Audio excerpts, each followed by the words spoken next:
1. Lay the handkerchief with the top two corners horizontal. If it has been recently washed, or has been folded for a long time, you may want to iron it so you can start with it unwrinkled.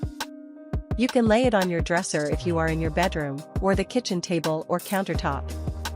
Make sure the surface you lay it on is clean and dry so you don't mess up the handkerchief. Pay attention to the fabric type and follow guidelines for ironing that particular fabric. 2.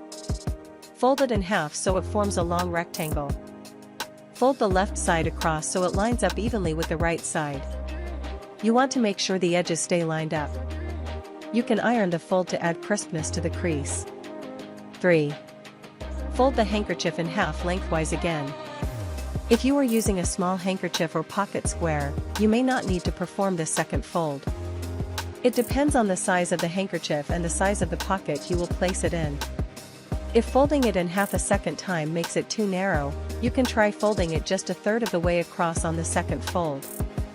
If you fold it a second time and it is still too wide for the pocket, then you should consider using a smaller handkerchief. 4. Fold the bottom up almost to the top. You don't want the part you have folded to stick out of the top of the pocket, so pay attention to how much you should fold it. You also need to pay attention to how deep the pocket is to make sure the handkerchief sits on the bottom of the pocket. 5.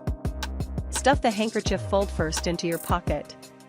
You'll want to look at yourself in a mirror, or get the help of a friend, to make sure the pocket square is sticking out of your pocket just the right amount. You want roughly 1 in, 2.5 centimeters, or less to be peeking out of the pocket. This look is best for formal, black tie attire. A white pocket square with a black suit is the perfect look.